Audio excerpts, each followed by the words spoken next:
Welcome back to iHeartRadio So Bad It's Good. Today we have a first-time guest that I'm so excited to talk to. I met her a couple of weeks ago, but I've been familiar with her for a long time. Now, I'm elderly at this point, so I don't really know the inner workings of TikTok, so I'll dabble in it. I'll rarely post, but I do really enjoy it. And there was somebody that kept popping up in my feed that would talk about all of the things that I really enjoy listening to. And her takes on them were always like, I was always like really syncing up with her takes, and just really brilliant, observational, also deep diving into pop culture. I mean, just so many deep dives.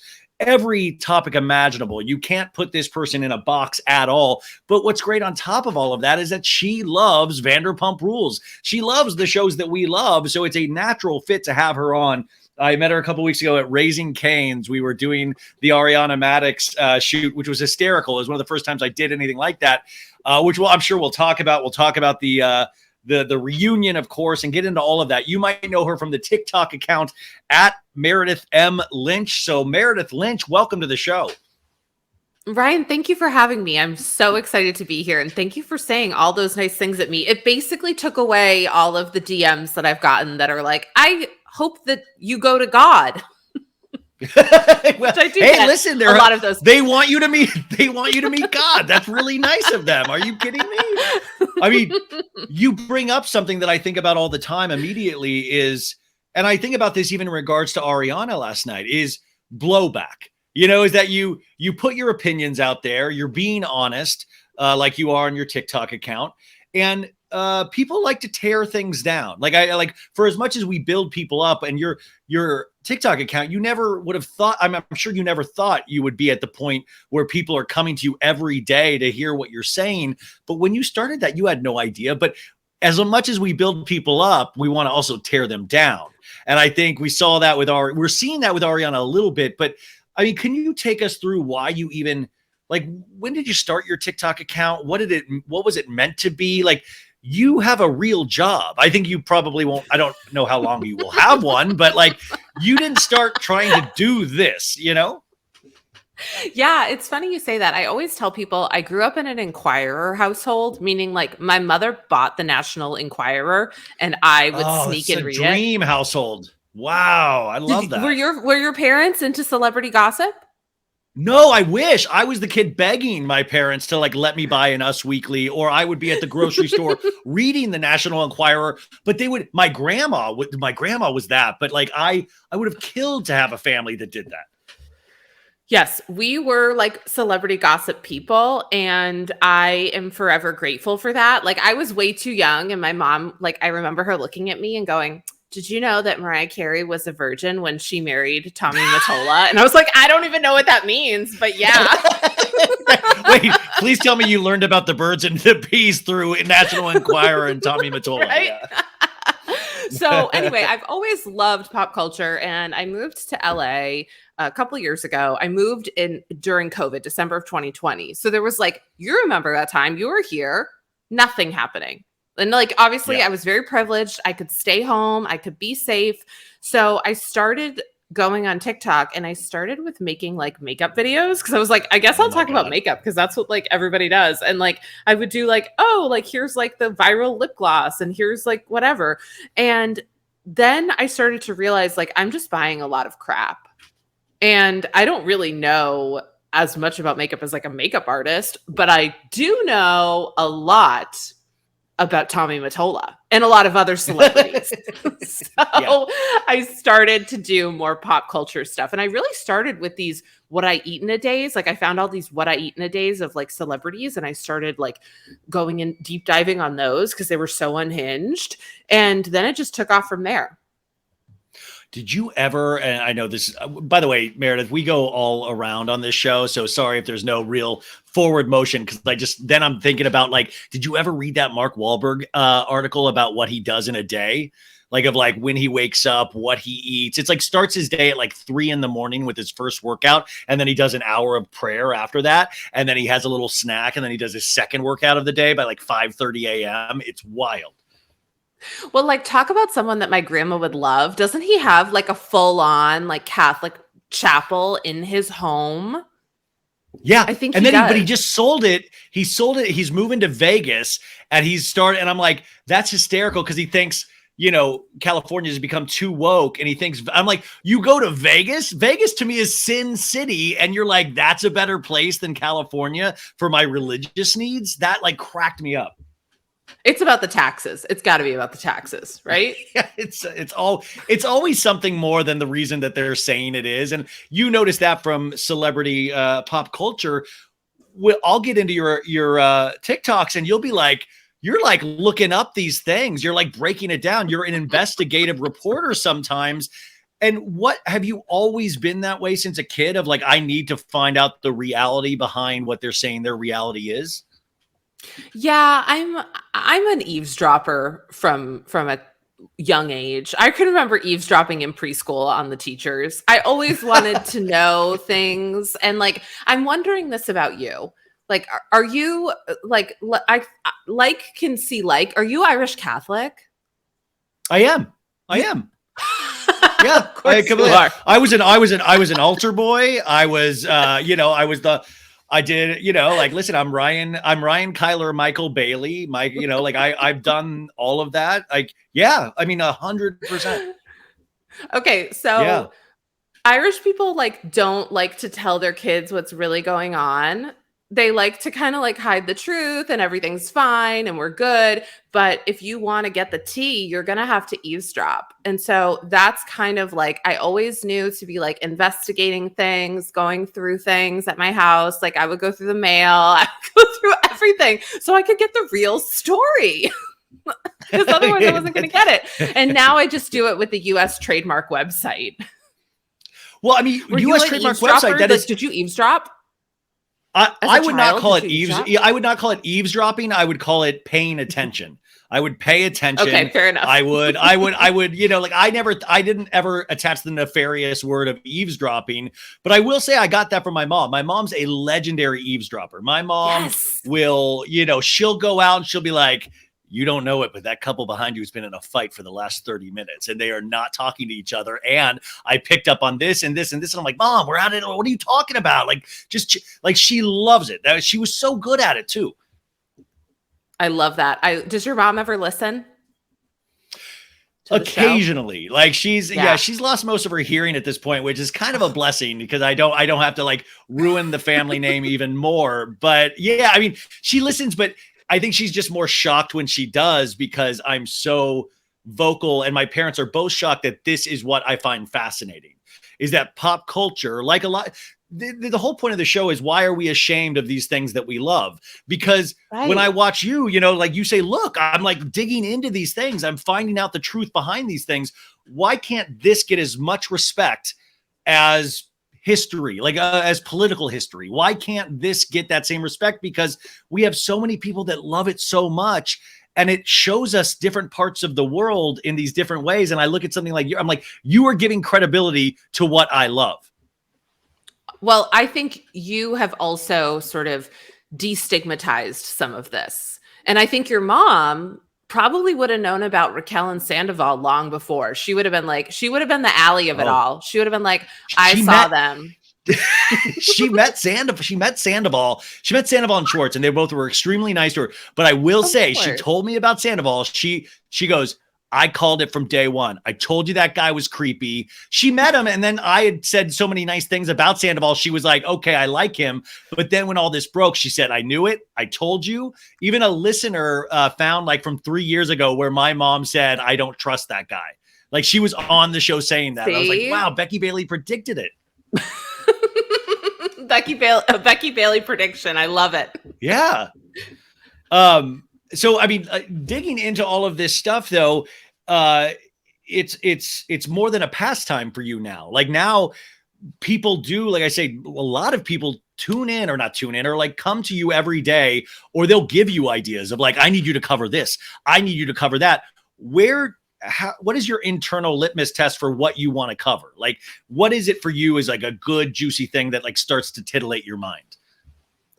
Great question. I think anything that I feel like perpetuates the wealth gap is kind of like where I start. Like I'm really into private equity right now. And I was talking to somebody You're like BlackRock, earlier. right? Like you're getting Vanguard and BlackRock and all these things.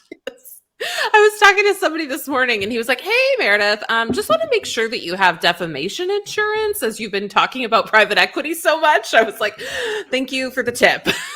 And so, but to me, something that's really fascinating is the amount of celebrities who are getting into private equity. Tom Brady's into private equity now. Kim just started her own private equity firm. So things that I find like that are really interesting to me. I love anything that I can see a pattern with. That's probably the biggest thing for me. Like when I feel like a celebrity might be launching something new and then I can do the research and sort of find the trademark stuff. People will send me things from time to time that are like really hot and trending. And they'll be like, "Why aren't you talking about this?" And sometimes I would love to know if you feel the same way. Sometimes I'm like, somebody else is covering that and they are doing a great job and I just don't have it in me. Do you ever feel that way? Oh, all the time. Because I'll be like, oh, well, I mean, people will give me like I'm not Demois. Like I'm not, and I love Demois. And I know, like you're on her show very soon as well.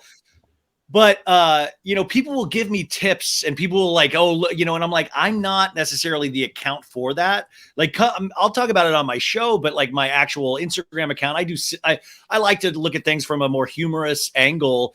And so that's why, I even know, like, I'll never be doing the deep dives you're doing on your account.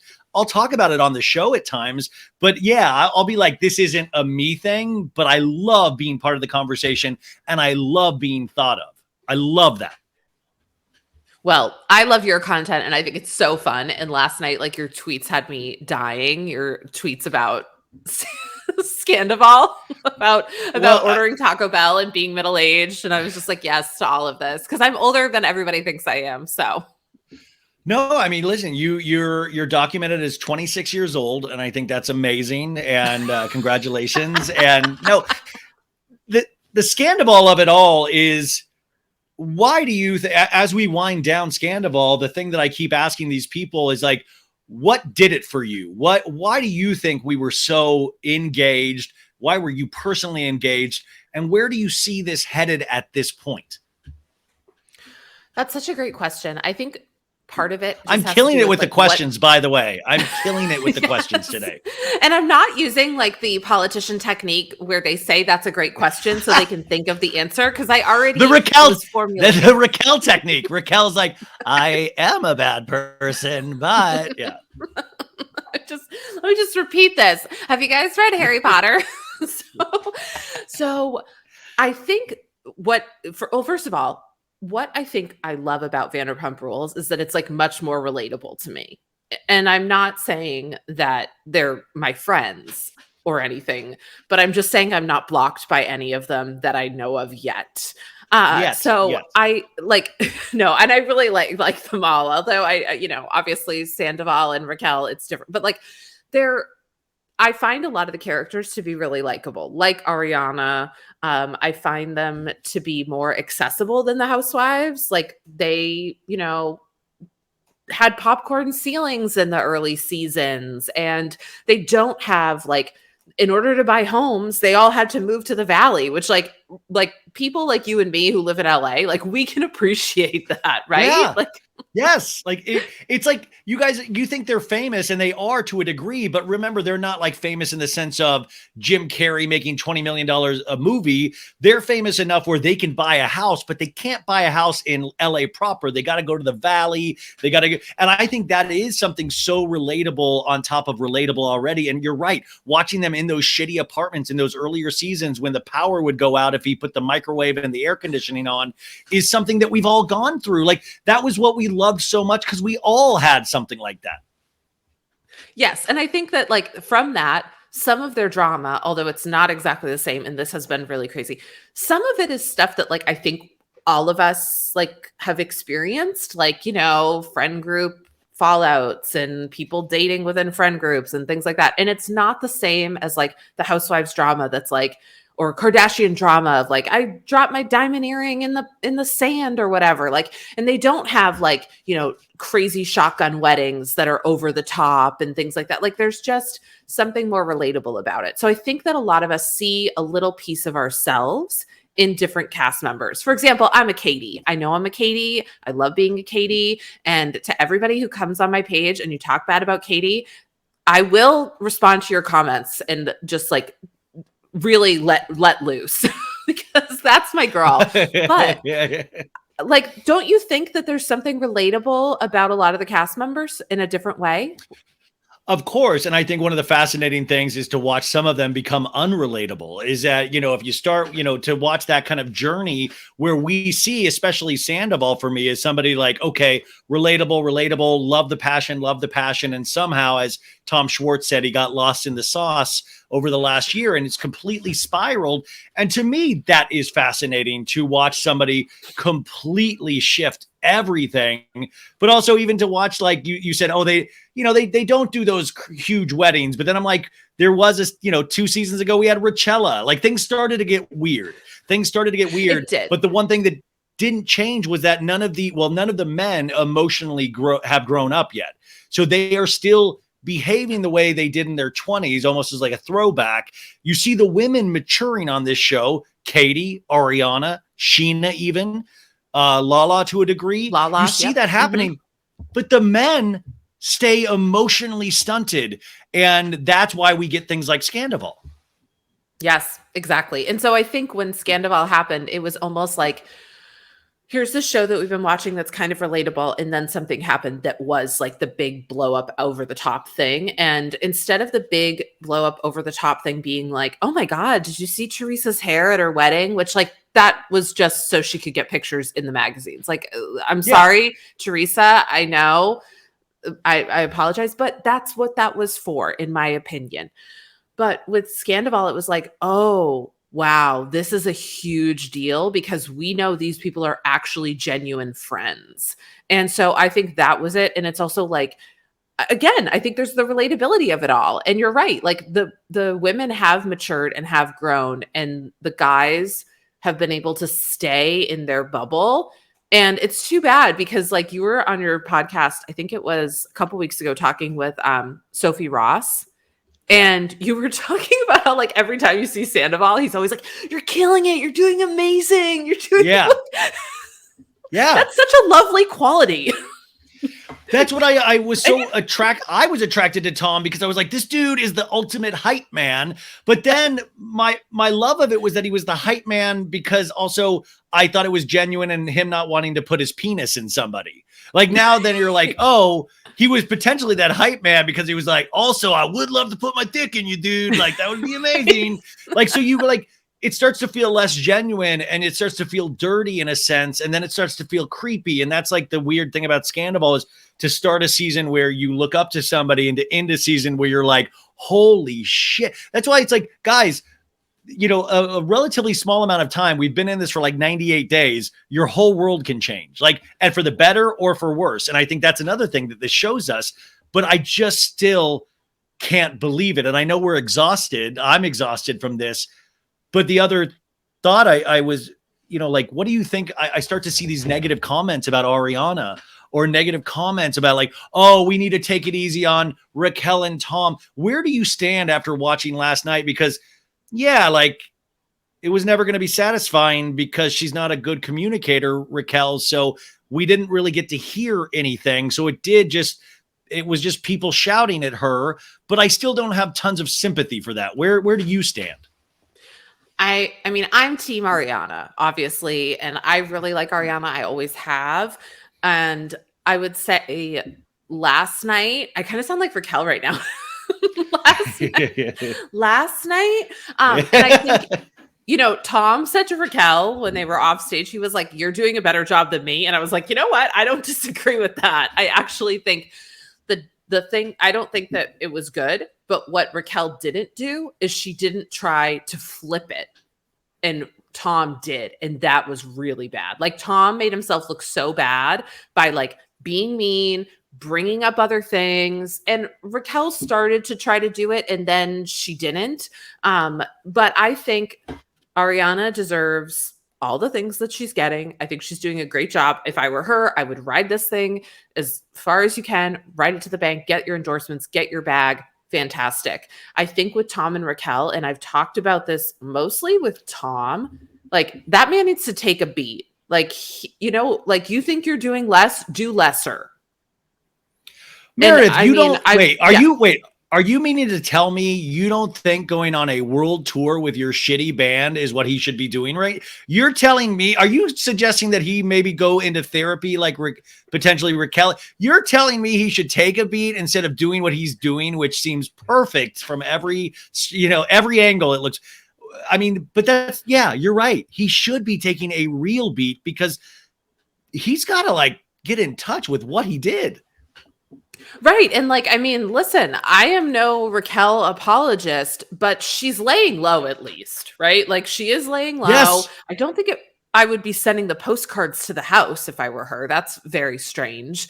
And if they want to have any chance of coming back into the limelight and being and winning people back on that show, which I think is going to be incredibly hard, then they should be going and getting help. Because if Raquel comes back next season, I'm not saying I'm going to fall for it, but there will be people who will watch her come back on and say, I was stupid, I was naive, I was manipulated. And I will say this, I do think she set herself up a little bit well for that last night when she did that interview. Even though it was not a bombshell that we thought it was going to be, she was like, listen, here's my last chance. I don't want to be controlled anymore. This is a thing that happened and I want to come clean. That's probably the best thing she could have done. We finally got to see some emotions from her, which she was completely deadened and woodened for most of. It was one of the creepier things that I've seen in reality television. But I will say that last 5 minutes, it didn't change things for me tons, but it did leave a little bit of a sliver open to be, okay, you potentially could go with Tom was manipulating you as well. And in a sense, he completely was, because that amount of, we agreed to not say this part because it looks bad that I was being fucked in their house while she was at her grandma's funeral. Which is so disgusting. Right. But as a woman, Meredith, what could potentially be going through Raquel's head when Tom's saying, how does a woman then go, yes, that makes complete sense, instead of oh my God, this guy potentially is as bad as everybody's saying he is? I think what Raquel will say is, I think we'll go back to, and see, you're like me, you're an elder millennial. I think you'll relate to this. We're going to get a new season of Dr. Drew's Sex Rehab. Oh, oh my God. I would love, but by the way, I'm one of the only people that loved Celebrity Rehab, which is the darkest show that has ever. When I think about watching that younger and thinking that I looked forward to every Thursday night to watch Celebrity Rehab, and now decades later, I'm like, what the fuck was I doing? These people legitimately died after those seasons. And I would be like, oh my God, Tom Sizemore is crazy, man. We were so trained by VH1 to love the darkest shit, But to be fair, it was during the Bush administration, so it was a different time for all of us, right? Yes. We say we're desensitized now, but I'm like, maybe we've been desensitized all along. Maybe the things that we're used to seeing. But that's why I think Scandoval also pierces that bubble again, because it's something new and it's something surprising. Cheating's always been happening, but at this level, at this age, with these people, that still is kind of mind-blowing when you're used to being force-fed packaged Housewives episodes where you know exactly what you're going to get most of the times. It's very cookie cutter. It's a formula, right? And I think if the cheating scandal had turned out that Tom had been cheating on Ariana with some girl who nobody knew, it would have been a big deal, but it wouldn't have been anything like this. Which, by the way, he did. He's also had sex with other people besides. So that is. But you're right. It doesn't matter nearly as much as Raquel because of the relationship with Ariana. Because people keep being like, well, you cheated on this person or you cheated on that person, and you're like, yeah, but that wasn't that person's best friend, and that person Clearly what Raquel was doing was getting intel from Ariana in their friendship, and then using that to help her, figure out whatever this situation was, which is that is so calculated. I'm not saying that it's okay to cheat. I'm just saying there's a difference between somebody going and having a one night stand with a person that neither of these people know and like what happened here. There are different levels to cheating.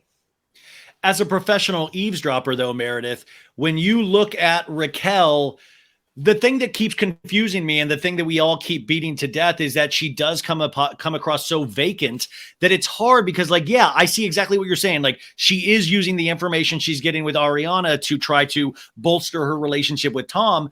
But on her face, it is so hard for me to picture her actually having those thoughts of actually her trying to piece this plan together, because I half the time don't even think she knows where she's at in physical space. So, and I'm not trying to be rude, but I've never seen somebody be so good at being vacant, but at the same time, you have to now allow that thought to come in of this was planned out to a degree on not just Tom's end, but her end as well, because she was in love or whatever deep like with Tom, and really said on the reunion that she thought this would end with her being with Tom and her potentially being friends with Ariana down the line. I mean, to me, that's like some of the delusion, and I can't take her inventory for her, but perhaps that is like what sex addiction is, right? Is that you are able to rationalize these things. And, maybe she has that, maybe she doesn't, but I think she's, in a way, she might be smarter than we give her credit for. Like, I think this vacant thing could also be part of the act. I understand. It's just, I know, I understand. It's just, I keep, even from an acting background, I'm like, yeah, but it's like when the mask falls, there's really nothing there still. Like, even when the mask has completely supposedly fallen off at the reunion, we don't really get real answers. It's deep. Like I keep saying, it's deeply unsatisfying because there's no real explanation. It's still like, I'm so sorry that I have betrayed and hurt you. I understand what I have done to you. And it's not, there's no emotional connection with anything. Even with Tom, you get fake crying, but at least he knows that people expect an emotional response. And that's why those last 5 minutes, you're right, not shocking in what was revealed because we knew that for a while. But what shocked me was that she actually showed emotion again. And it relieved me that she could have it, but then it also then went back and made me more suspicious of shit. This was way more planned out in not only Tom's head, but hers as well. And that's why I still don't have, maybe I have 8% sympathy for her as opposed to, 100% not sympathy. Maybe I gained a little, but just the tiniest amount, because it is really, really dark. And I just don't think she actually I thought she thinks like a child, I feel. Yes. She does think like a child. And I think like that is kind of what a child would think, right? Like a child would be like, oh, if I like draw all over the wall with permanent marker, it won't be that big of a deal, right? Because like that's, yeah. And I don't know if that's the right rationale, but like there's something that like kids do where they don't see permanency. And so like they can rationalize, like, even if I do this, no one will be mad at me. And so I do think that she's probably emotionally stunted. And yeah, she's not very complex. So I'm also wondering like how she had such a friendship with Ariana, because Ariana is smart. Like, she's easily the smartest person. And no offense to everyone else. You're all very smart, but Ariana is like very smart. Yeah, well, that's the thing. I've asked a couple of people that have been close in that friend group going, because I had a couple run-ins with Rachel, and like I always like very nice, really couldn't get a beat on what was there. Right. But I didn't really think, but I also just thought harmless. I didn't think anything more than that. And that's why I was shocked. But then the people around, I go, guys, the way she, like, did you guys ever have any deep conversations with her? Like, did you ever, and I wasn't mean, like, I'm like, honestly, did you ever have? And they said, yes, no, we did. But I still, it's hard to imagine when you see how she portrays herself. And to your point, what I find fascinating about her is that she talks about growing up in these kind of like vague terms of like, this summer I was going through changes, and it was like she had heard, like it was like almost like Rumspringa, like, oh, this was my Rumspringa, and I was out there just really, hooking up with guys, but it Oh my seems God, also, wait, will you please define Rumspringa for the people at home who are not totally unhinged and don't watch the Amish reality shows? It's a fascinating, like in the Amish culture, is that the kids, when they grow up, they will go on Rumspringa where they can actually discover the outer world. They can drink, they can do all of these things. And it's kind of like they're sowing of their wild oats and then decide if they want to come back to the Amish life. I mean, they do come most of the time, come back to the Amish lifestyle. There's been a lot of great documentaries. Otherwise you're going to hell. Yeah. Like, if you don't come back, you're going to hell. Yeah, which, I mean, sometimes drugs are just way too good. You're like, I'll take hell. Feels worth it. Yeah, no, yeah. She talks about these things in a really weird way where it doesn't even seem like an adult talking about them. They just seem like concepts that she was told that people go through. But then in this season, did you think, because, last night we also found out, they had sex at Sheena's wedding. They had not only the night before, but the day of. And then that night, she went and made out with Tom Schwartz, which is like, so gross. Talk about the dirtiest double dip ever. But but my thought is, like, remember, even with that or with the Oliver or with the Peter thing, she was trying to I feel like she was trying to upset him into action, of like making him jealous into action, of like, well, you know what I'm going to do, and by the way, Peter, the, long-term manager of SUR, said that Sandoval texted him after he saw that episode with their date and going, hey dude, did you end up banging Raquel? Like, just want to know. Wonder why you care. But he was concerned. Like, so I was wondering too, if there's an element of she was trying to make him jealous at multiple times this season. Yeah, but that's like even like middle schoolers do that. Yeah. Right? Like, that's very basic. That's such a like you could also go to him and say, listen, I have feelings for you. If you don't leave, and I'm not condoning having done this, but like, if you want to be with me, then you need to leave Ariana. But instead, a really immature person would be like, well, I'm just going to like make out with your friend. It's a very high school, like middle school reaction, I think, to all of this. And I think a lot of her talking points, which like are like, it's like, I was on a path of being selfish, like living my life for myself. I think these are talking points that like her parents gave her. Like, I'm not even kidding. Because like, there's no way she came up with this on her own. Oh, it all feels like pageantry prep. It all feels like pageant prep. It all feels like she's been, taught. I don't know. I don't know about crisis PR teams, but it all just, none of it seems genuine. But I don't mean genuine and she comes off outwardly evil. It just seems like blah. It just seems like bland. It seems like, and that's why I was shocked about all these men lining up for her, when I've always just thought she was so bland regardless, which then made me think of that thing of like, well, these men are just seeing who they want to be through her eyes. So like, that's right. What like, does she's not going to buy you batteries. I'll tell you that right now. She don't even know what a battery is. I mean, like, there's no way she knows what a battery is. And, you could almost start to see it on her face of like, this was the moment where I was like, I think she knows she's made a huge mistake. Like, Tom came over her house after it all goes down and he's like, oh yeah, I drove by my house and there's like tons of cars out front. And she's like, oh, okay, well, I'm glad that people are there for Ariana. And he's like, yeah, but it just like makes me mad. Cause like when I wanted to have a birthday party, Ariana was like, no, man, you can't have people over. And you're like, oh, like you could just almost hear the Arrested Development. Like, I think I made a huge mistake. Like, yes. Well, I mean, but also because I think Raquel was of the mind of like, okay, now we can be a couple now.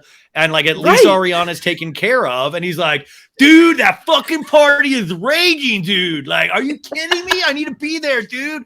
Like, he wants that party. And that's the other thing that Andy pointed out last night that we all have, that it's like, this doesn't fix Tom. Tom is still going to be Tom. Tom is still going to be bummed and upset about the same shit he's always been.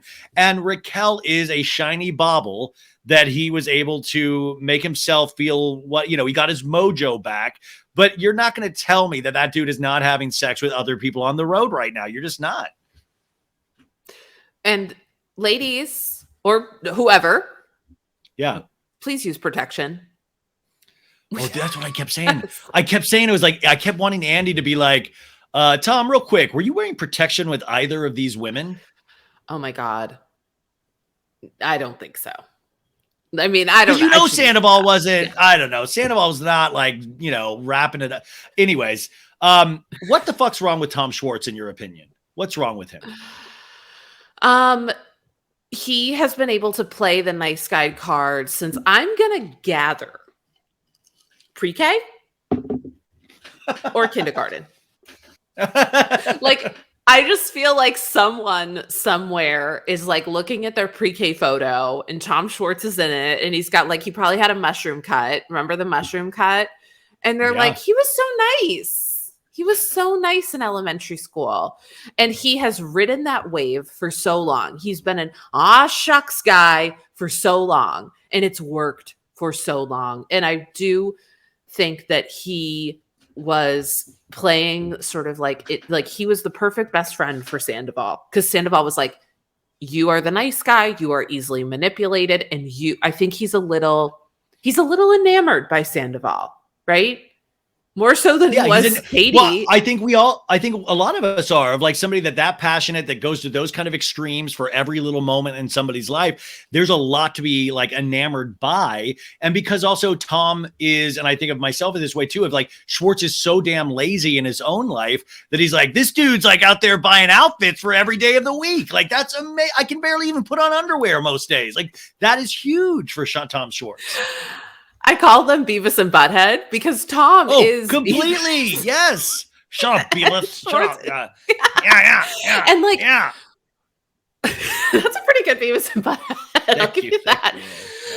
But like they do have that dynamic, and I think a lot of friendships get into that dynamic where there's sort of like there's the main guy and then the sidekick, right? And so he is the food god to Tom Sandoval's Kim Kardashian. You know, I'm a food god stan. I love food god. Schwartz is food god. Schwartz is Jonathan Cheban, food god. That's amazing. Yes. And like, he's just, and I mean, here's the thing. And I think you'd probably attest this too. Haven't you had a friend that you like, and especially when you were a kid, like that you were just totally enamored by? And I don't mean that like, it was like, like you had a crush on them, but like, you are so cool. Yes. If anything, this has highlighted that I do that I will attach myself to certain people that I think are so far above me. Like I have actually a really good friend that I still, but even with Sandoval, even the time I was like, I love this dude. I'm a Taylor Swift army for Tom Sandoval, because I'm so willing to give up my power for somebody else. I'm so willing, because I need that because I'm insecure. So yes, I mean, this is such a thing that plays out time and time again. Yeah, I totally do. So I think that's probably Tom's thing. And then Tom, good news, bad news. The good news is you got away with it for a long time. The bad news is it's not really working anymore. And you have the power to change that. Like, we can have the Tom Schwartz redemption era. He needs to go to therapy. He needs to, and this is just Tom, don't sue me for defamation. I just don't know if you walk the dogs as much as Katie walks the dogs. I'm going to say that. Okay. So yeah, Gordo and Butters, those are the true victims of Scandival, by the way. So anyway, I think like he's at this he can go two ways. Two roads are diverged on a West Hollywood path. Now you sound like Tom Schwartz trying to recite poetry. Yeah, because he loves those big words. He's like, isn't it magicalistic? No, it's just the juxtapositioning of this worldwide cultural criterion is amazing. Like, it's ridiculous how much he wants to be perceived as smart, yet still does the dumbest things imaginable with his heart. Stuff. Like, that's what I'm saying. Like, he can't step up as a man with his heart.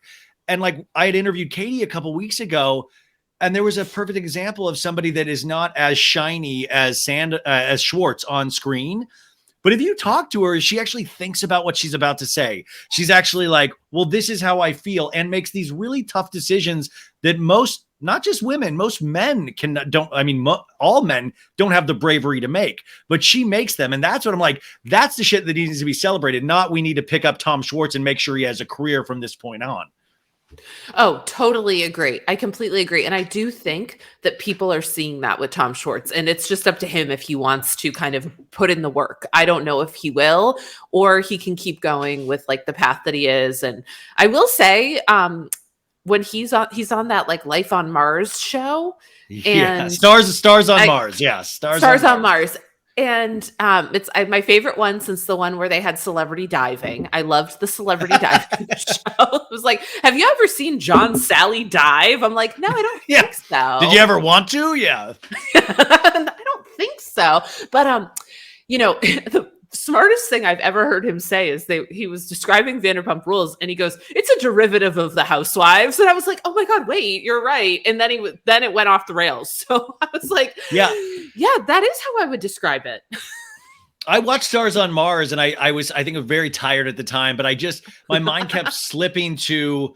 I just kept wondering, like, oh, that person must need this money. That's good that they did this. Like, I just kept thinking about how much money each person made, and like, was this good for like.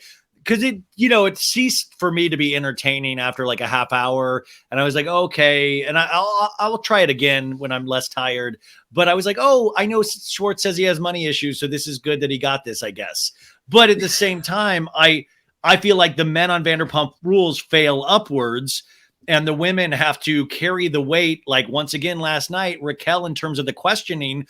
Once you realize you're not going to get anything from Raquel, why don't we switch gears and go right back in on Sandoval, the orchestrator, the architect of this mess, and let's get this timeline straight. Let's go dig into this. Why does it have to be? And I'm like 100% team Ariana, but like Ariana needed to get that shit out. But then when you have Lala and James, then on top of her yelling at Raquel, once again, it's like, you're not going to get anything from her. She's a crash test dummy. We got the person right here. Let's go back in on him. And that was one. Did you feel that at all last night? Oh, totally. Because let's be honest, he was trying to coach her and he didn't get that moment. Like when he went to the trailer and then he wanted time alone with her, he wanted to give her new instructions. And she's smart enough to know that. Like she knew that she needed to change the script, but she didn't know what to do. So I think you probably got even less for her because she was not fully prepped for what he wanted. And he probably communicated that to her in some way. And I will just say, if you are the person in my comments who keeps being like, Tom Sandoval deserved a break, like he is fine. Okay. Like he was fine. And they offered him a break. It's just that he wasn't going to get a break alone with Raquel without cameras. And I'm sorry, he signed up for that. There's like a couple of people who are like, you know what? He's working hard. And if he wants a break with Raquel, he deserves it. Like he took a few breaks with Raquel. Some of us get distracted by the stupidest things. Like, I don't know why we get so distracted by these stupid things. I'm like, also, if you just want to point out easily, Tom Sandoval is the one that says, listen, our lives deserve to be up there. We need to be there all time. So like for him to even like, come on, we all know how this works. He knows how this works more than anybody else out there. So when I get frustrated with the audience sometimes, because I'm like, we're just falling for the stupidest shit over and over again. Like, I don't get it. And that's what he wants you to be like. He wants you to be like, oh my God, he's working so hard. I will say I made a pretty decent joke about no one talking about the carbon footprint of Raquel's trailer, because that thing was running on a generator. And somebody was like so upset. They were like, you will tear this girl down over everything. I was like, oh my God, my friends. Yeah, you got to take a beat. Oh my God. And the cutaways to Sheena in that trailer were masterful in a way. I want to watch TV with Sheena now. Like Raquel had no reaction last week, what I thought was equally funny, but she had a reaction to everybody. And then when she comes back on stage at the end, she was like, it was like I was on The Bachelor. It was like I was on The Bachelor. And I was like, oh, good. She had a good time in the trailer watching the TV. She was like eating granola bars and Allie was there with like a random Nordstrom bag. I was like, what is going on in here? All I needed was Summer Moon because I don't have kids. I'm probably not going to have kids, but I see Summer Moon and everything changes for me. I'm like, that is the cutest child I've ever seen. My Maritza, who works on this show, she was always the biggest proponent of Summer Moon being the cutest Vanderpump baby of all of them. And I will admit, I admitted this to Sheena, I just didn't see it in the first year. And now she is, I mean, literally what you would like. This is like a Gerber baby. This is like the most adorable baby in the entirety of all babies. So congrats. And but isn't Sheena the one, of course, that would have the best baby? Like, I mean, she just is. It has Sheena's little face. It really does have Sheena's little face. And then it's got the bangs. Oh God, she is Summer Moon. They're all very cute babies. I was actually looking at Ocean is very cute. I was looking at Kenya Moore's daughter the other day. I was like, oh my God, who is this little nugget? They're all so cute. They're such cute kids. So we love them all. No, I mean, it'll be interesting to see Summer Moon's journey. But if you look at old Sheena photos from high school, she looks like she's like one of the Juggaloos. She like has got like the very thin eyebrow. And she's like, you guys have seen those photos. It's insane. And I always like, I wonder if she will steer Summer Moon very far away from her high school looks, because I think this is Sheena's potential chance to right her wrongs from childhood herself.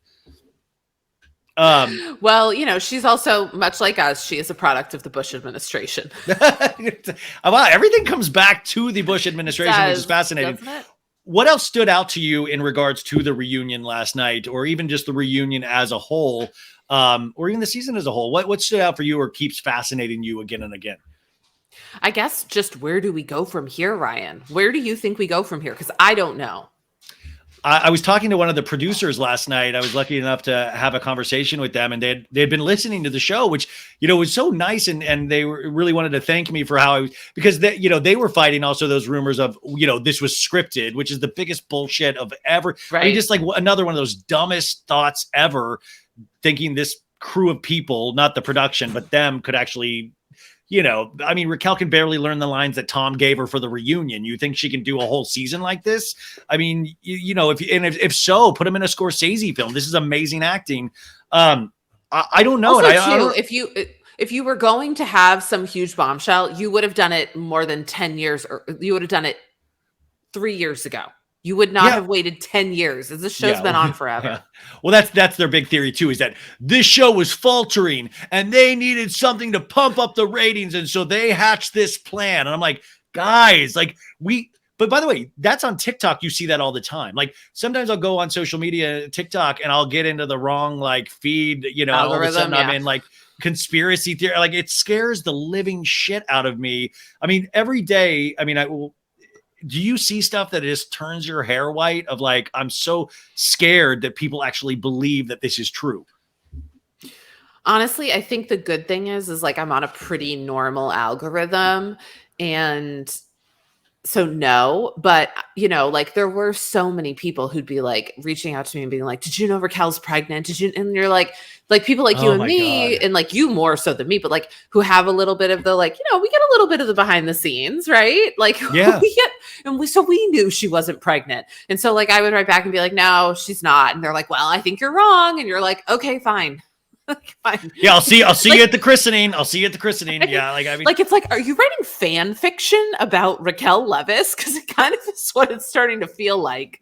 I've actually written fan fiction about Vanderpump Rules before, and it was like my favorite. I remember when I would do this as a joke like 5 years ago. I wrote a season finale of Vanderpump Rules where at the end of the show, a baby was dropped off on Sir's doorstep, and it was somebody that Jackson had impregnated. And then the next season was Schwartz, Sandoval, and Jax raising a baby, a la Three Men and a Baby. Great movie. Yeah, I mean, a lot of people don't, and that kind of ages me as well. But I was like, wouldn't you love to see those three dorks raise some baby that, you know, from a mom that Jackson impregnated in Vegas? That would just be an amazing season.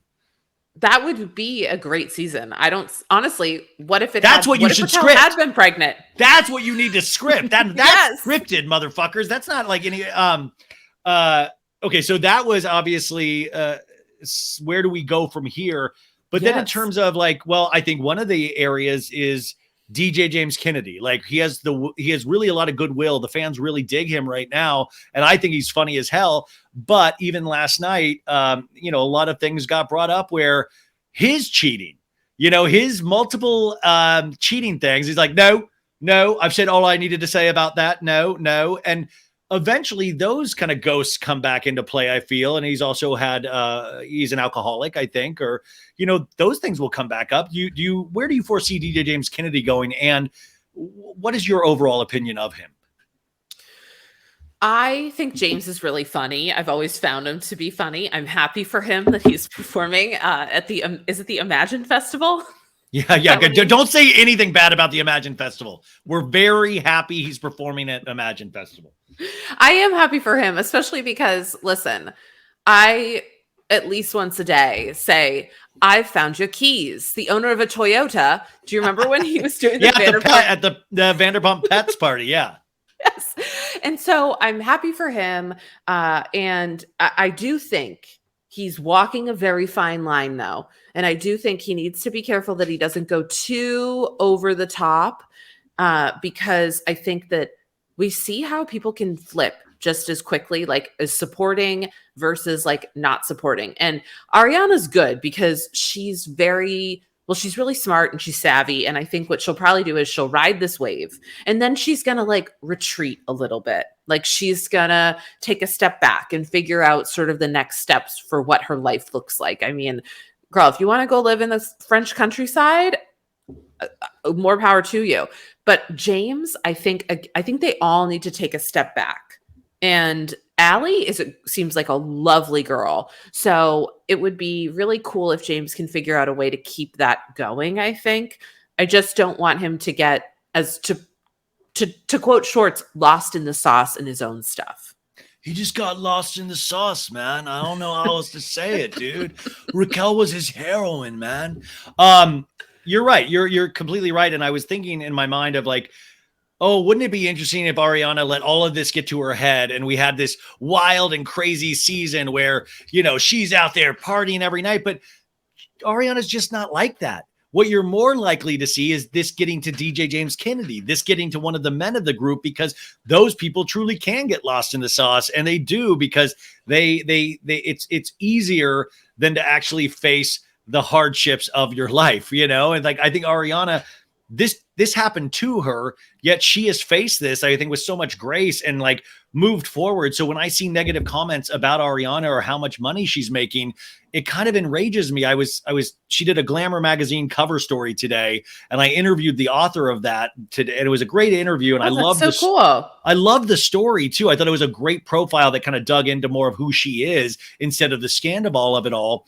But, somebody I respect, like, posted of like, oh, can we stop with this already? Oh, like, why does she? And I'm like, you probably didn't read the article, but I'm like, wait, why wouldn't she be a cover girl? Why wouldn't, wait, but she did. She survived something that a lot of women have suffered as well. She has thrived because of it. Why wouldn't that be a cover? Like, I don't sometimes understand our anger at people, succeeding that deserve to succeed. And it's their own anger of like, well, when I got cheated on, I didn't get shit. But yeah, man, but like this, like you weren't on national TV. Yeah. Like, I mean, can you speak to that a little bit as a woman too? Like, where does that anger come from? Yeah, I mean, listen, I think it's envy a little bit. And I think we want women to have success, but only up into a certain point, right? And I think the thing that's cool that's happening in our culture right now is like, look at somebody like a Monica Lewinsky. I think you're probably in the same boat as me, is you're like, she was young, she was manipulated.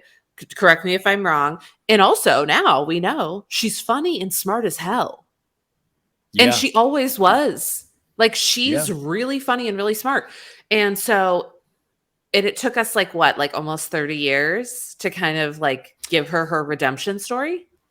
I mean, and I mean, that's also an interesting story too, because that's another thing where politics became pop culture, is that Monica Lewinsky's story became pop culture. And then, like we had the Monica Lewinsky show on FX a couple of years ago with Beanie Feldstein, like, she was a producer on that, but to keep reliving these kind of traumatic events. I mean, how old was she? She was 21, 22. Yeah. Like 22 years old. I mean, like, think about that. Like, Raquel is 28 years old. Monica Lewinsky was 22 years old. And like, yeah, the most powerful man in the world showed interest to you. Are you telling me you're not going to take? I mean, like, that is, I mean, I'm not comparing Sandoval to Bill Clinton, but I mean, listen. Also, she wasn't friends with Hillary.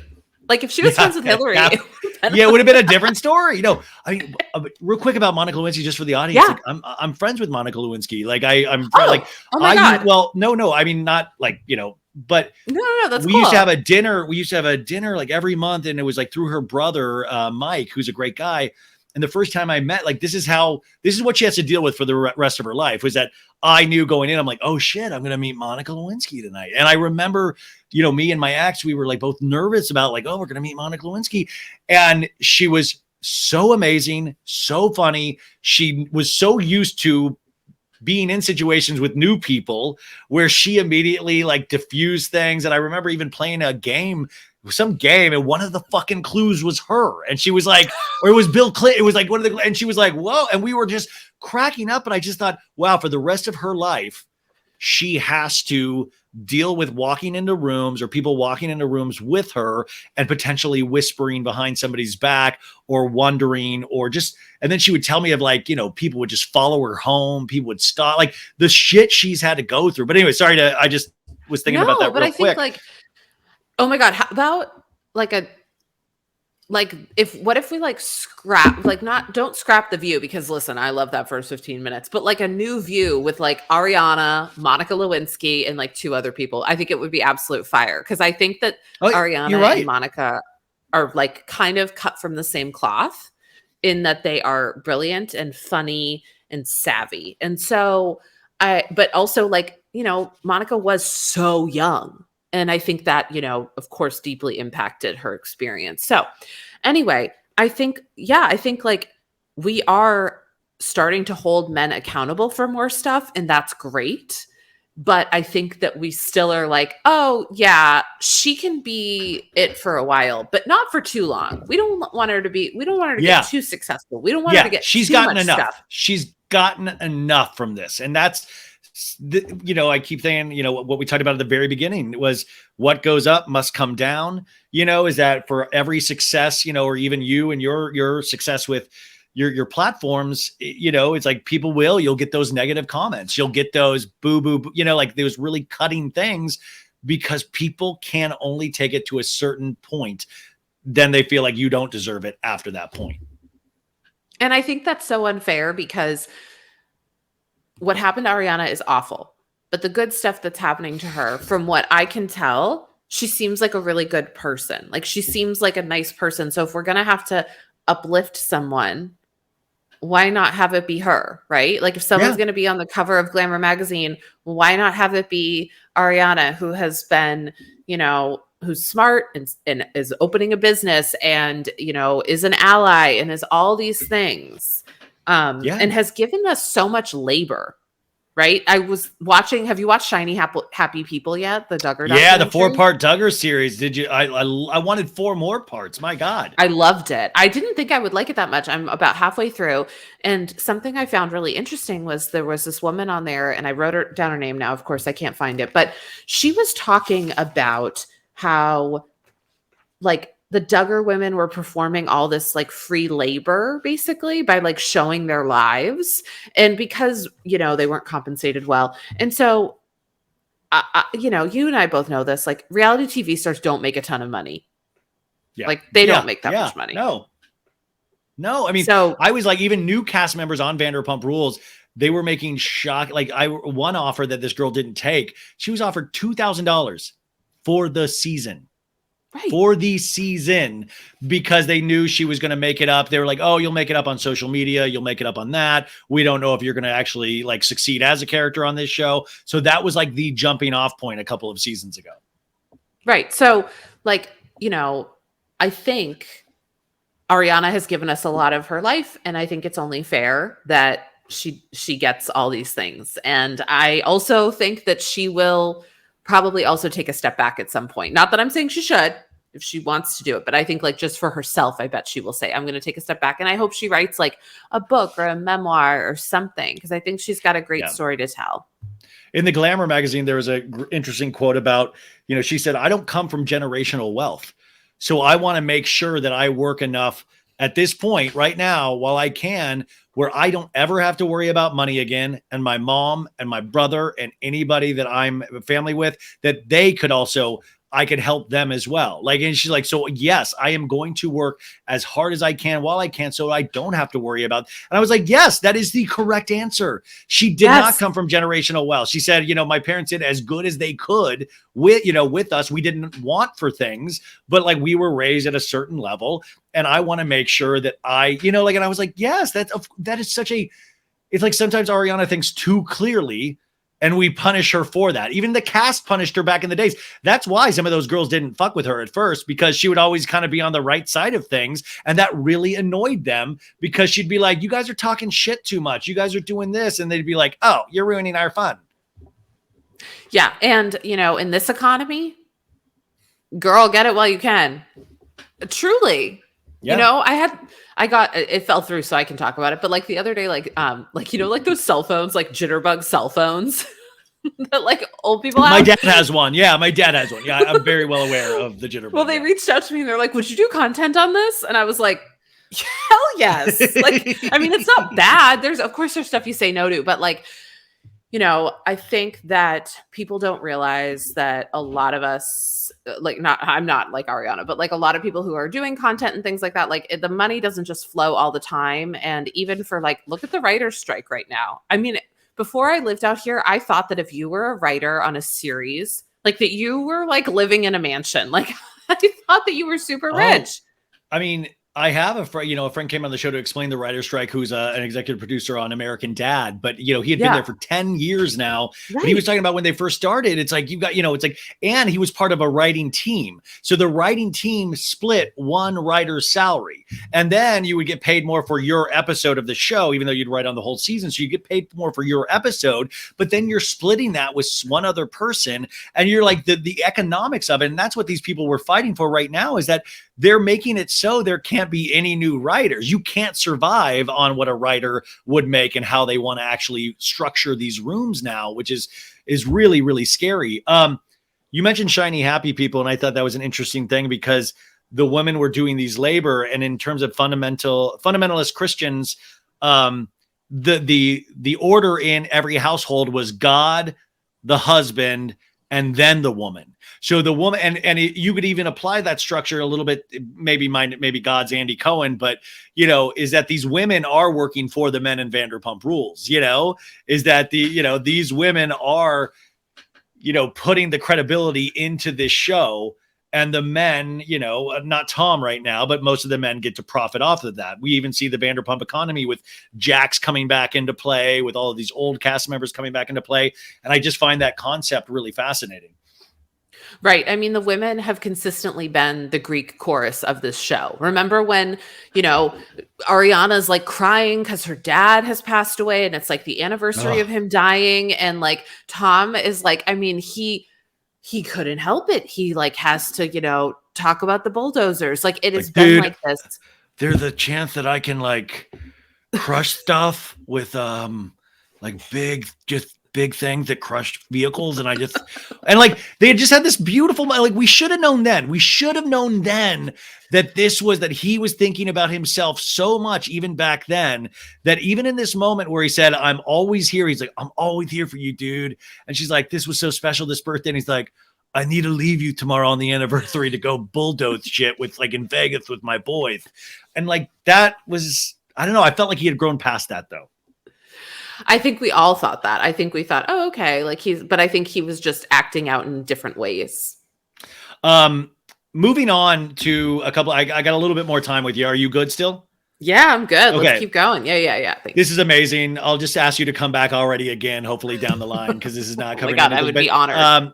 So I wanted to talk about some of your greatest hits in terms of your work and what you've been involved with, because I mean, sometimes I get scared for you, because you'll be like, I don't know if I need to get a lawyer on this. I don't know what, and I'm like, oh shit. Like how much of your daily day is now being afraid of what you've said? That is true, by the way. What you've said is true. You're not making these wild accusations, but like, isn't it interesting now that though you do have to, who was it? Like, was it Goop? What was the thing that the guy from, was it Goop that got like involved? And then he was like, you're like, you got to apologize, dude. Like there's been some wild things that you've been a part of. Like how scared are you on a daily basis? So I think the thing is, I've gotten better at knowing how to say things, saying allegedly, saying in my opinion, which by the way doesn't completely cover you, because you can say that and anyone can sue you. That's the thing that you probably, and I think a lot of people know this, but like you just have to remember, like, oh, I could sue that guy for giving me a weird look on the street. It doesn't mean it's going to hold up, but I could still sue him and we could still go through all the legal fees. He could make you waste money. Yeah. Right. So you do have to be kind of careful. And I think the thing that I don't feel as nervous as I used to, because I do know how. And it's like, it kind of, I think, sending people a cease and desist over like things that are true or things that they've said my opinion on, it tends to Streisand effect this entire thing, which, like, are you familiar with the Streisand effect? I feel like I am. Will you explain to the audience what that means? Yeah. So essentially, there was, I think, a picture on the internet of Barbara Streisand's home, and she didn't want that up, which, like, also too, you kind of get it. But anyway, she didn't want it up. So she, I don't know if she sued but she made a huge deal out of it and she took it to court. And then what happened is it blew up. And everybody saw the picture. So something that would have just been kind of like a small thing that would have kind of faded away on its own became a bigger deal. And then there were so many photos of her house out there.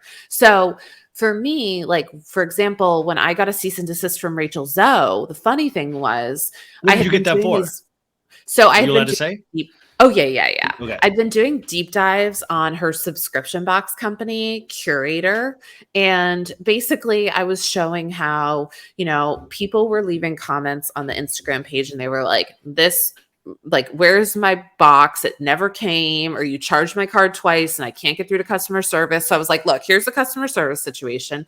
And then I was like showing how, like, sometimes it seems to me, in my opinion, that what they do is they white label stuff. So they'll just get something from, like, you can just order a brand, like you can order eyeshadows, right? That are like no brand on it. And then they create a brand for that eyeshadow company. So just order in bulk from China and then sell it as your own product. Yeah, kind of. Yeah, exactly. Yeah.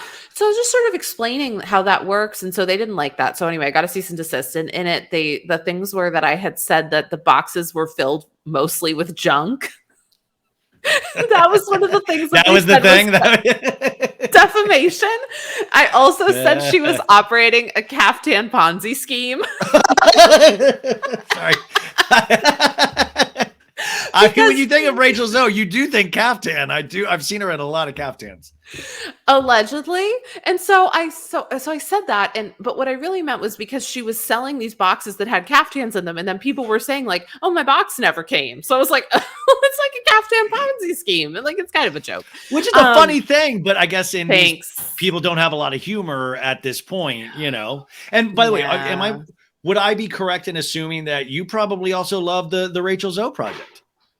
Oh, of course. Yeah. Yeah, like we all watched that.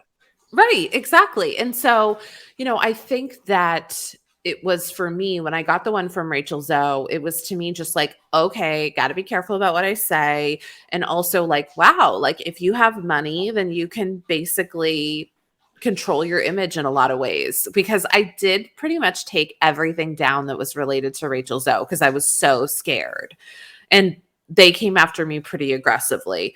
So that definitely Meredith learns a lesson.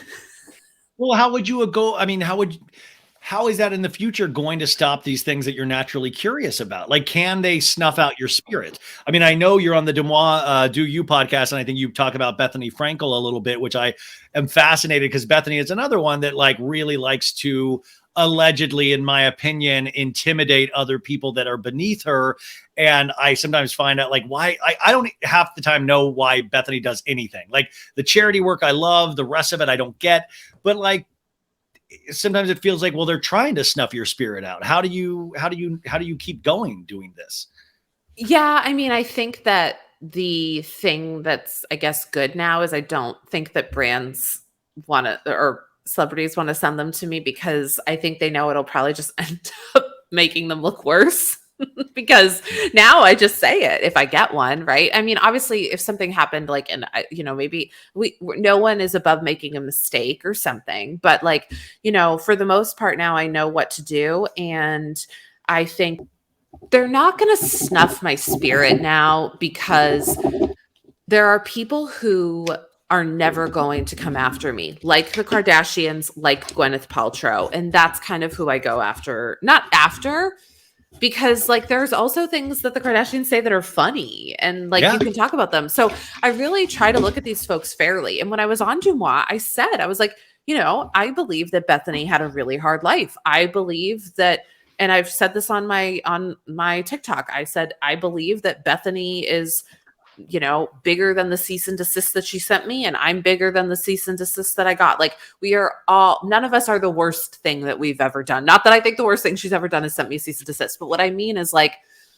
when you step back from it and you're just like, oh, well, it's a piece of paper, and it didn't work. Because with Bethany, I only took down one video.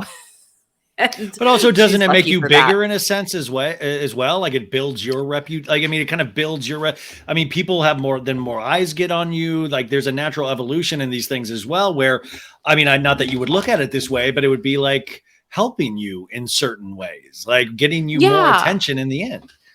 I'm sure that like Bethany and her team now are like, oh my God, well, we made that girl's career. Like, we made her TikTok. We like made her, she wouldn't have anything to talk about if it wasn't for us. And like, yes and no, because like I already had a pretty good following before that happened, but it definitely brought in new folks, and that's great. And I try to make it like, I don't talk about it that often. Sometimes I'll tell stories about it, and I've gotten better at like sharing pieces of it because now I feel more comfortable sharing it.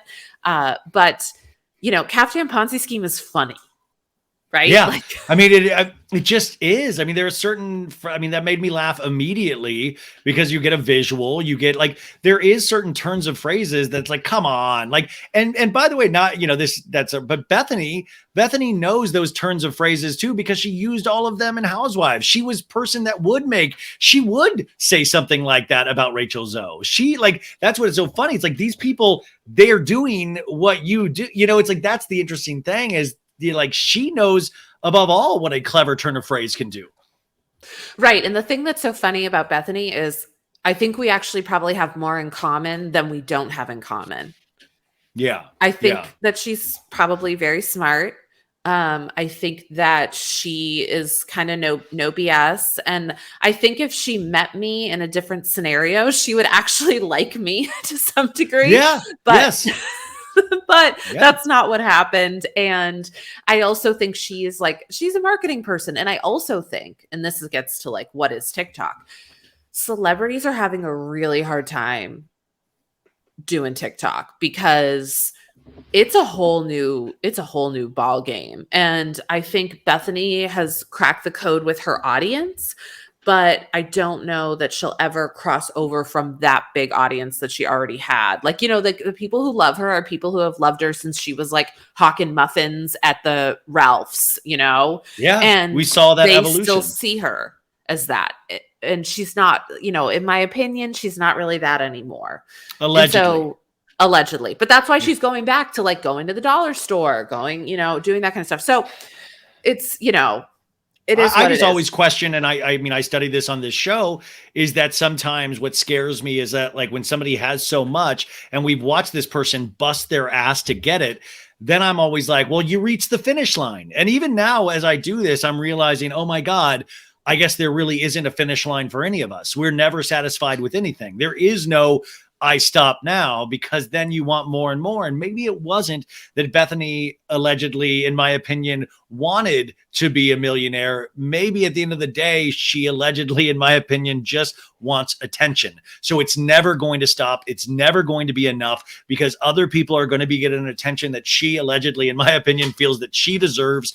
And that's the other thing too, is that I'm so happy in these days of pop culture that we're all talking about this, but we are all talking about this, and we are all like, it's like there's, every day, a billion new podcasts form every day, a billion new, and that's amazing. But then we've got to start differentiating what's the bullshit and what do we listen to. And that's why I always think it's good to listen to somebody like you that I know is not bullshit. But it's hard because we all do have a voice. The Andy Warhol's 15 Minutes of Fame is just completely obliterated. It's insane now.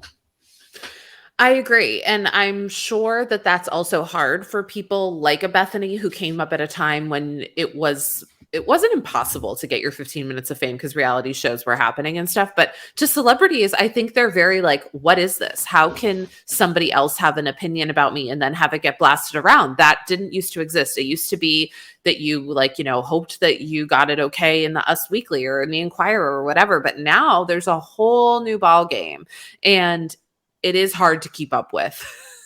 Yeah. And I don't think there's no media training for this. But I think what wins people over is authenticity and people who really do have a track record. And that brings me back to Ariana. Yeah. Like, well, you look at what you did. That's amazing. No, but you're right. But even that's, I think what you're authentic on there. You built up your audience and people go to you because you're authentic. You're going to be telling them your truth or, your version of how you see these things and your research, and they trust you. And that is something that that is invaluable in this day and age, but it's hard because that's the authenticity things. Are we really getting authenticity from Sandoval and Raquel? You can sense when we're not getting these things. And that's why I think those are the people that cut through the noise. And I'm like, oh yeah, I do. I trust you. Well, I trust you right back. Well, I trust you right back. Okay. What else do you like to watch? How do you zone out with like pop culture? What do you listen to? What do you like to watch? Okay, so I watch a lot of Forensic Files. Do you ever watch Forensic Files? You know what? I've watched a couple of episodes, but thank God, my mind has allowed me like that. And then Law and Order episodes, I've really never dabbled in, even though they're two, very distinct fan bases. But I'll sometimes be like, you know what? You're good. You don't have time to delve into that. So no, but I appreciate. Okay, the people do Yeah. you have like a veg out show? Like when you can't handle the Scandival of it all? Oh yeah. Well, it's like dark. I'll fall. Well, it changes from week to week. Last week was Curious Case of Natalia Grace. That was which is so dark that was my comfort show when I would fall asleep listening to that, like the kooky father tell his story. And you were talking a little bit about Curious Case of Natalia Grace. What did you think of that? And people don't realize Natalia Grace is actually doing her own episode of that will come out later in the summer. Yeah. So I didn't know a ton about the case, but I will say my sisters and I, Orphan was a comfort movie for us. So we used to watch that movie Orphan all the time, which says a lot about what was going on at our house. Yeah. Well, it's after she found out Tommy Mottola had sex with Mariah Carey. It was after that moment. Yeah. You sit down and watch Orphan and pay attention to Orphan now. And Orphan, by the way, you guys, it was an older girl that pretended like she was a kid in a family and she was murdering people. Yeah. Yes. And Peter Sarsgaard looks like a damn snack in it. I'll give him that. But this, I got into Natalia Grace and I thought oh, okay, maybe this really is sort of similar to the concept of Orphan. And then as I watched it, personally, I'm a Natalia Grace truther, I would say.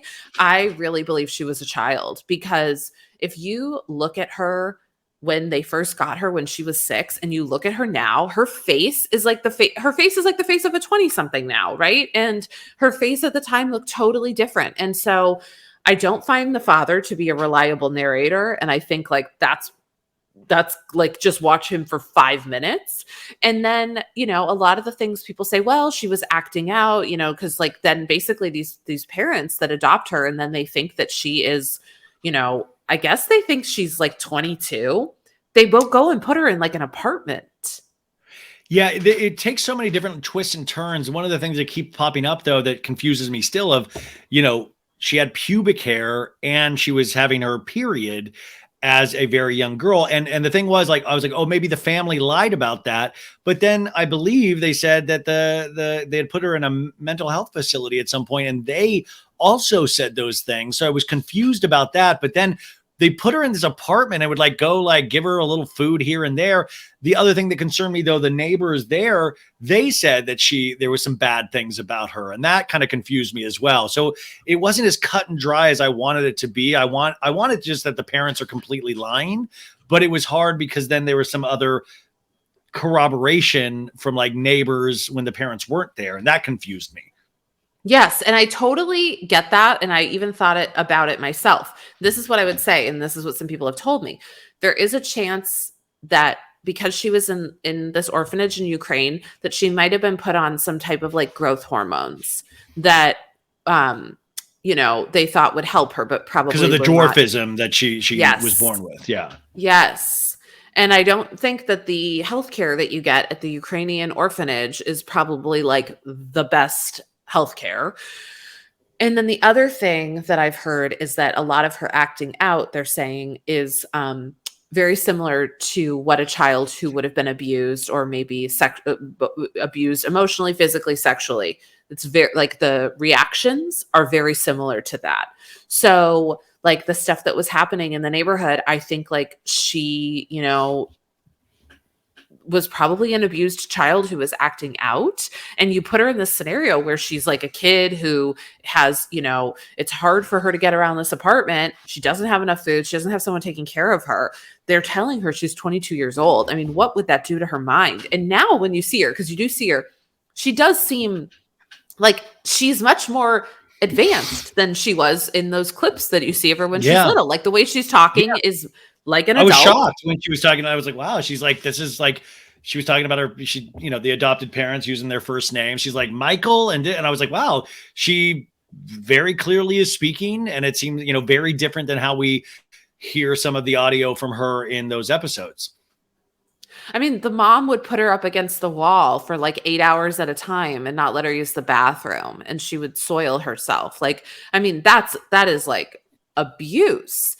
And also like the parents are so weird and gross and you guys, you need to watch it, because that's what I love about docuseries formats is that you have this one thing that's like, oh wait, this is the weird thing.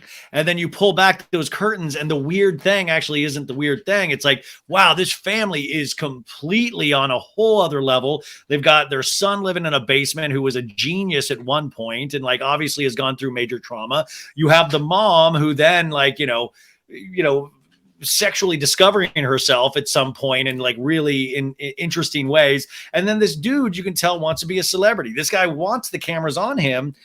And so they interview this guy at multiple different points, and you see the journey this guy goes through, but he's so into, he's like an ugly Sandoval where it's really, I don't know, but I found it really fascinating to like get into another world besides Vanderpump Rules. Yeah. And I think you got to have those like shows that you can sort of like go to when you're very into like Scandival. Like last night after it ended, I was like, okay, we are good. I guess I need to take my own beat. I might need to move to the French countryside myself. I'd love to live next door to Ariana. I just feel like that would be great. But I do think that, it'll be interesting to see what we hear from Natalia Grace. And even if she, like, let's just pretend for sake of the argument that she was like not 6 years old, right? Let's pretend she was like 18 when they got her, which I don't think she was. Even if she was an adult, was that the way that an adult should be treated? I think we can all agree, no. Like that was abuse, period. But it is interesting because you in the back of your head, if you had heard about this case, it was always compared to the movie Orphan. And so that's why it was like really kind of dark on top of it. So we already go in with this kind of assumption about this story. And I thought it did a really decent job of pulling those layers back and kind of delving in a little bit more. And it was very surprising. Anything else that you've been digging or like kind of like, I can't wait to get into? I'm doing Shiny Happy People, which I'm enjoying. I think that's pretty good. And then, that's kind of where I'm at. What are you watching? What else should I be watching? What are we going to do? How are you going to pass the time now that I'm going to reintroduce Do myself that. to my friends and family. I'm going to talk to my friends and family again and check in with them. No, I mean, like, listen, I do all the Bravo shows, so I'm just finishing Summer House, Real Housewives of New Jersey, Real Housewives of Orange County just started. I actually weirdly enjoyed that Smartless docuseries about the podcast with Jason Bateman, Will Arnett, and Sean Hayes. I did not think I would like that. And there were aspects I didn't like of it, but it was but they were so funny about it. Jason Bateman seems like he has a, trigger warning, an eating disorder, but I thought it was like really funny how Will Arnett would just like completely make fun of him for it. So that I actually ended up liking way more than I thought I would. The Kardashians this season, I need to catch up on, and I want to, but it's hard to go back into that once you deal with Scandal and then go back to a highly structured, not a completely false reality, but a false reality to a degree. That's hard to watch now. I might do Real Housewives of Orange County because I ride and die for Shannon Beador. No, actually, you know what? Let me rephrase that. I ride and die for Archie, the dog, the golden retriever. So I want the best Real Housewives of Orange. And I want the best for Shannon too. I will watch Real Housewives of Orange County just to get a glimpse of Archie. And I'm very fascinated by the fact that Shannon and David are hanging out. I don't even know that they're really hanging out. I think they ran into each other. Dude, they are. My friend was in Orange County with her mom, and she said it was a week and a half ago, and they were at some restaurant, and she went up to her and said, "Shannon, I'm a huge fan." And John was next to her and made a point of going, "We're not together. We're not together, just so you know." And John was like, "Yeah, we're not." But John had his arm around her and stuff. And I'm like, it is so funny. They do seem like they hang out a lot for people that aren't together. But I thought that was very funny. And I want nothing but the best for Shannon Storms Beador. I want nothing but the best for that woman. Like, seriously. So I actually saw Heather Dubrow do stand-up like 3 weeks ago. Because she's living up here in LA now. Was it a lot of race relation jokes? And what was the whole, was it like Dave Chappelle? She was like more like a storytelling show, but she was pretty good. Like she kind of brought it. I have no doubt. No, I have no doubt. I mean, she she's a Hollywood, she's an actor. Like she knows how to do that stuff. And so I did see in the preview, like Taylor giving her like there's some fight over her career, but I'll say this, like it was at Dynasty Typewriter, which is like very much a like hipster, like really cool environment. And like her and Terry, God love them, they stood out like sore thumbs, but they were so cool and so chill and enjoying the show. And like, I just was like, I feel like Heather has like talk about somebody else who I think has grown. I think Heather Dubrow has grown a lot. And at the end of the show, she actually was like, you know what? I'm a work in progress.